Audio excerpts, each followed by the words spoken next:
to say to somebody, you can't dress the way you want to dress? Actually, Elliot, the government does tell people how they can and can't dress all the time. You cannot walk outside naked.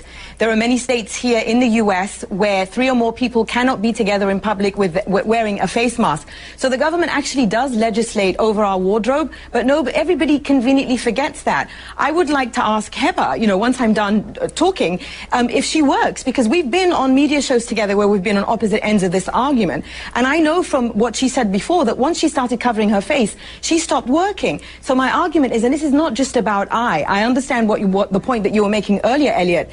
Feminist groups, many women's rights groups have made the point that what the niqab does in a society, especially for Muslim women, is that it creates a spectrum where that is the pinnacle of piety and that is the good Muslim woman. And so of course it affects me. In France, where this ban is going in effect, Muslim women's rights groups there support it because they find that Muslim women who live in the French housing projects have been put under tremendous pressure by the Muslim right wing to give into the niqab, and when they speak out they are told, it's basically they become these political pawns. Yeah, that's why I said I oppose Sarkozy, but I oppose this on women, because what choice do women have besides covering their face? This ideology doesn't recognize Muslim women's rights. Mona, I just have to push you on one thing here. There are certain prohibitions on the way people dress, or you mentioned nudity, that don't dress, that are in fact imposed upon us by law, but none of them that I'm aware of relates to a specific religion and says if you are a devout member of a religion, you cannot dress in a way that is you are obligated to practice your religion, your choice of faith. Can you think of any example like that?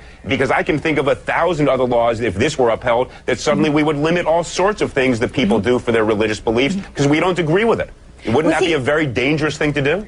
See, this is, I think, where these right-wing interpretations of religion get a free pass, because everybody says, well, it's my religious obligation, it's my religious right to do this.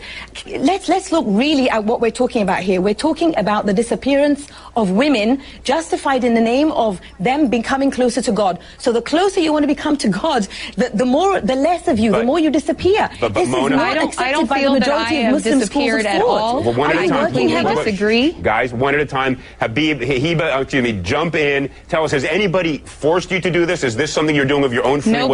Nobody has forced me to do this, and I really have to disagree with the statistics that Mona is trying to put forth, because studies have shown that there are only 2,000 women in France that wear the niqab. The majority of them are converts who converted to Islam and are voluntarily choosing to do it. This is my choice. Nobody can force me to take it off. I would not take it off even if you paid me to do it. And the fact of the matter is that I have never met a single Muslim woman in all of my travels around the world that is being forced to wear it. I understand Mona does not like it and does not want to wear it personally, but she keeps talking about her own feelings about it, and she wants to use the law to support it. If she wants a diversity in Islamic belief, then she has to accept my version just like she wants me to accept hers. Mona, let me ask you this question. Do you have any evidence to support your statement that women are forced to wear this? And let me ask you this. If women are being forced to do something they don't want to do, there is recourse other than banning this entire mode of dress that is chosen, as we just heard from Heba, by people who do choose to wear it of their own free will. Well, you know, I lived in Saudi Arabia. Heba says that she's traveled the world and she's never met a woman who's been forced to wear it. I lived in Saudi Arabia where millions of women are forced to cover their face. But now that the argument will be, well, that's in Saudi Arabia, not in France.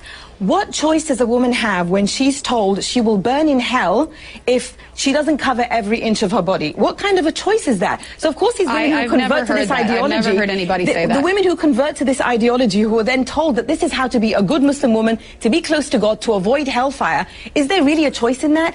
And I believe when you have a law like this, you know, I told you I detest Sarkozy, I consider him racist, but I will not sacrifice Muslim women's rights in order to uphold the Muslim right wing, which I believe is misogynist. With a law like that, a woman can tell her husband or any male relative who is forcing her to dress like this, the law says I don't have to dress like this. Mona, let's not deal with Saudi Arabia, different customs, different laws. We have a First Amendment. No, I was talking about France. I was talking about France. Wait, hold on one second. In the United States, we have a First Amendment that gives people the right to practice religion as they wish. Do you not think that a law that in the United States that would ban this form of dress would violate the First Amendment permission to practice religion as each individual sees fit? Well, this comes back to religion again. Everything is allowed just because someone says it's their religious belief. You know what I think? No, Mona, you're going to jump in. Hold 1 second. It's banned or permitted until there is some compelling state interest on the other side, but it's got to be an overwhelming interest. What is the overwhelming interest that would justify us in banning a type of dress that people choose as a result of their religion? Well, all the reasons I just gave you, but I will repeat. I believe that this is genuinely harmful to Muslim women because it creates this pinnacle of piety in which a Muslim woman is told, this is the closest you can get to God, and she's disappeared. I'm no longer here. You don't even know who I am. The face is central to communication. And not just that, it objectifies women. The pinnacle of objectification. Look, I agree with much of what you're saying, but not as the matter of law. Hiba, you know, you get the last word. You haven't gotten a fair time on this one. Give it best 15 seconds you've got. Thank you.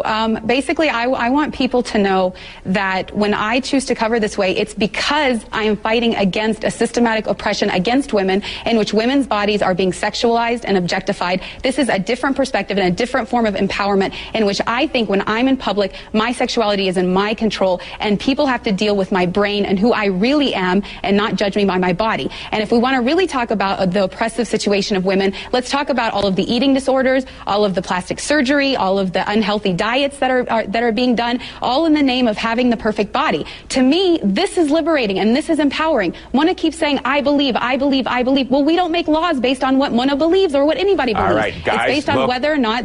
This is clearly not an issue we're going to resolve in the next 10 seconds. I want to thank you both, Hiba Ahmed and Mona El Tahawi. Clearly a passionate and important debate.